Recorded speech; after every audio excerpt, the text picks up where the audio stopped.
الحمد لله القائل إن الذين آمنوا والذين هاجروا وجاهدوا في سبيل الله أولئك يرجون رحمة الله والله غفور رحيم أشهد أن لا إله إلا الله وحده لا شريك له وأشهد أن محمدا عبده ورسوله اللهم صل وسلم على سيدنا محمد وعلى آله وصحبه أجمعين أما بعد فيا أيها المسلمون اتقوا الله أوصيكم وإياي بالتقوى الله فقد فاز المتقون قال الله تعالى يا أيها الذين آمنوا اتقوا الله حق تقاته ولا تموتن إلا وأنتم مسلمون.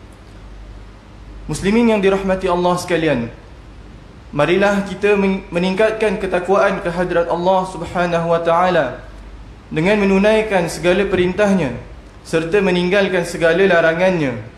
Semoga kita beroleh kejayaan di dunia dan di akhirat. Sebelum khutbah dimulakan, khatib ingin mengingatkan agar para jemaah tidak bermain phone dan fokus pada intipati khutbah yang akan disampaikan. Khatib ingin mengajak para jemaah sekalian untuk sama-sama menghayati khutbah pada hari ini yang bertajuk Hijrah, Perjuangan Menuju Kebaikan. Hadirin Jumaat yang dirahmati Allah sekalian, perubahan adalah satu sunnatullah atau peraturan ilahi yang pasti berlaku di alam semesta ini. Tidak ada sesuatu pun yang wujud di atas muka bumi ini melainkan pasti akan menghadapi perubahan untuk kebaikan, sama ada secara fizikal maupun secara spiritual, memerlukan perjuangan yang berterusan daripada diri kita sendiri. Allah Subhanahu wa taala memberikan contoh yang jelas berkaitan perubahan yang berlaku dalam diri manusia menerusi firman-Nya dalam surah Ar-Rum ayat 54. A'udzu billahi minasyaitonir rajim. Allahu alladhi khalaqakum min dha'fin thumma ja'ala min ba'di dha'fin quwwatan thumma ja'ala min ba'di quwwatin dha'fan wa shaybah yakhluqu ma yasha' wa huwal alimul qadir. Maksudnya, Allah yang menciptakan kamu bermula dengan keadaan lemah, selepas berkeadaan lemah itu Dia menjadikan kamu kuat. Setelah itu Dia menjadikan kamu lemah pula serta tua beruban. Dia menciptakan apa yang dikehendakinya, dan Dialah jua yang maha mengetahui lagi maha berkuasa. Islam dalam sejarah kelangsungannya di atas pentas kehidupan ini adalah agama yang amat menekankan pentingnya perubahan. Proses perubahan tersebut tidak hanya terhad pada sifat dan perilaku manusia, malah ia turut menganjakkan paradigma pemikiran dan sistem kehidupan. Perubahan inilah yang dilakukan oleh Rasulullah sallallahu alaihi wasallam, yang agenda utamanya adalah untuk melakukan perubahan, iaitu perubahan daripada kehidupan yang penuh jahiliyah, kekufuran dan kezaliman kepada kehidupan yang penuh keimanan, keadilan dan kesejahteraan sejati. Inilah yang ditegaskan oleh Allah Subhanahu wa taala sebagai perubahan daripada kegelapan kepada cahaya iman. Firman Allah Subhanahu wa taala dalam surah Ibrahim ayat 1. A'udzu billahi minasyaitonir rajim. Bismillahirrahmanirrahim. Alif lam ra. Kitabun anzalnahu ilayka litukhrijan nasa minadh dhulumati ilan nuri biizni rabbihim ila siratil azizil hamid. Maksudnya, Alif lam ra, ini ialah kitab Al-Quran, kami turunkan dia kepadamu wahai Muhammad, supaya engkau mengeluarkan umat manusia seluruhnya dari gelap gelita kufur kepada cahaya iman dengan izin Tuhan mereka ke jalan Allah yang maha berkuasa lagi maha terpuji.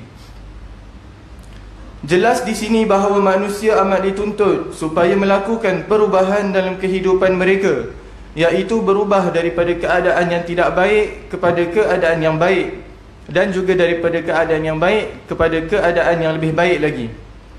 Barangkali inilah maksud Rasulullah sallallahu alaihi wasallam melalui sabdanya yang diriwayatkan oleh Sayyidatina Aisyah radhiyallahu anha, la hijrata ba'da al-fath walakin jihadun wa niyyatun wa idza stunfirtum fanfiru.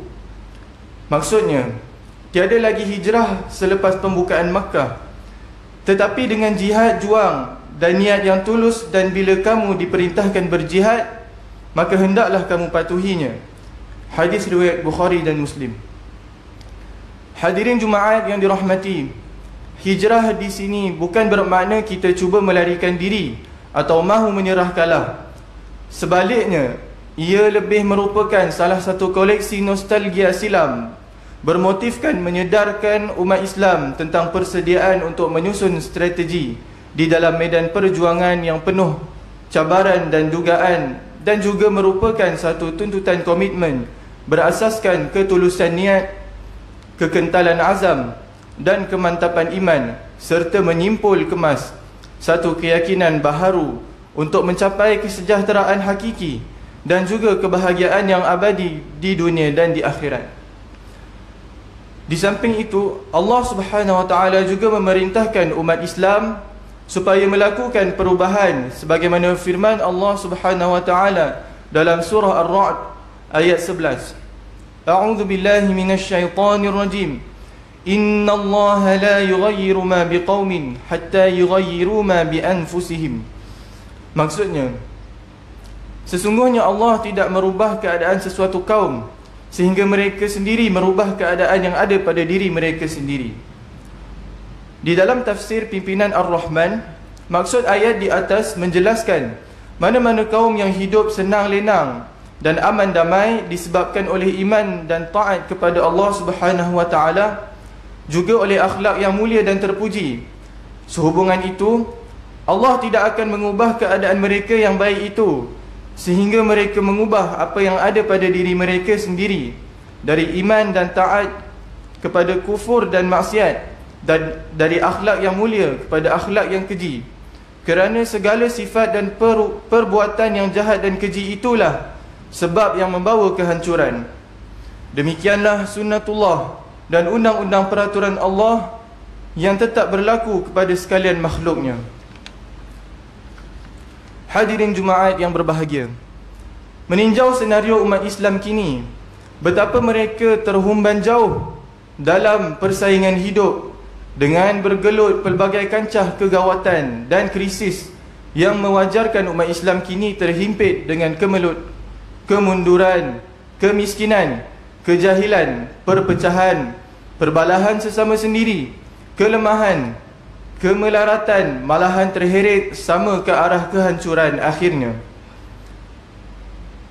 Ironisnya, kehidupan umat Islam kini sudah begitu sinonim dan sebati dengan krisis dan kemelut yang membelenggu di sepanjang perjalanan hidup mereka, dan tidak hairanlah umat Islam kini dilabelkan dengan pelbagai jolokan yang menjatuhkan maruah dan imej mereka pada kacamata dunia, seperti umat mundur, umat pelampau, umat konservatif, umat jumud, umat akhirat semata-mata dan sebagainya. Umat Islam seolah-olah begitu rela dan reda dan reda dengan gelaran yang sedemikian, padahal semuanya itu menjatuhkan air muka mereka sendiri, dan akibatnya mereka begitu daif dan ketinggalan untuk bersaing dan meneruskan kesinambungan Islam di persada dunia yang begitu mencabar. Sebenarnya, krisis demi krisis yang menimpa umat Islam ini bukan hanya melibatkan kepada segelintir umat Islam sahaja, malahan ia turut melibatkan semua lapisan masyarakat Islam, sama ada individu Muslim sendiri, institusi keluarga Muslim, masyarakat Islam dan juga kerajaan Islam. Semua mereka mempunyai sumbangannya yang tersendiri dalam menentukan hala tuju dan visi sesuatu bangsa. Seandainya setiap pihak dan warga Muslim berperanan sebaik-baiknya menurut ketentuan ilahi, sudah pastinya keunggulan dan kecemerlangan menjadi milik mereka, dan sebaliknya jika tidak, kedaifan dan kemalapan juga yang melingkari hidup mereka selamanya. Justru Perjuangan demi perubahan amat penting dilakukan bermula dari sekarang dalam pelbagai aspek kehidupan manusia, sama ada dari segi pemikiran, pemahaman, penghayatan dan pengamalan secara menyeluruh terhadap ajaran Islam, selaras dengan firman Allah Subhanahu wa taala menerusi firman-Nya dalam surah Al-Baqarah ayat 208. A'udzu billahi minasyaitonir rajim. Ya ayyuhalladzina amanu udkhulu fis silmi kaffah wa la tattabi'u khutuwatis syaitan innahu lakum aduwwum mubin.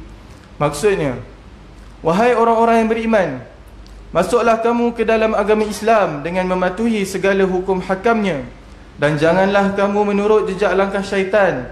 Sesungguhnya syaitan adalah musuh yang nyata bagi kamu. Hadirin Jumaat yang dikasihi sekalian, mengakhiri khutbah pada hari ini, marilah kita mengambil beberapa intipati khutbah sebagai panduan kita bersama. Yang pertama, kita hendaklah menyedari bahawa perjuangan menuju kebaikan adalah suatu tuntutan kepada semua umat Islam yang mukallaf. Yang kedua, kita hendaklah berazam melakukan perubahan kerana Allah tidak akan merubah nasib suatu kaum sebagaimana tiada usaha dan perjuangan ke arahnya. Yang ketiga, kita hendaklah mengetahui bahawa Allah mengasihi hamba-Nya yang bertaubat dan sentiasa memperbaiki diri ke arah kebaikan. A'udzu billahi minasyaitonir rajim. Wa man yuhajir fi sabilillahi yajid fil ardi muragaman katsiran wa sa'ah. Wa man yakhruj min baytihi muhajiran ila Allah wa rasulih ثم يدركه الموت فقد وقع أجره على الله وكان الله غفورا رحيما. Dan sesiapa yang berhijrah pada jalan Allah untuk membela dan menegakkan Islam, nescaya dia akan dapati di muka bumi ini tempat berhijrah yang banyak dan rezeki yang makmur. Dan sesiapa yang keluar dari rumahnya dengan tujuan berhijrah kepada Allah dan Rasulnya, kemudian dia mati dalam perjalanan, maka sesungguhnya telah tetap pahala hijrahnya di sisi Allah. Dan ingatlah, Allah Maha Pengampun lagi Maha Mengasihani. Surah An-Nisa ayat 100. Barakallahu li wa lakum fil Qur'anil azim, wa nafa'ani wa iyyakum bima fihi minal ayati wadh-dhikril hakim, wa taqabbala minni wa minkum tilawatahu innahu huwas sami'ul alim. Aqulu qawli hadha wa astaghfirullahal azim li wa lakum ولسائر المسلمين والمسلمات فاستغفروه إنه هو الغفور الرحيم.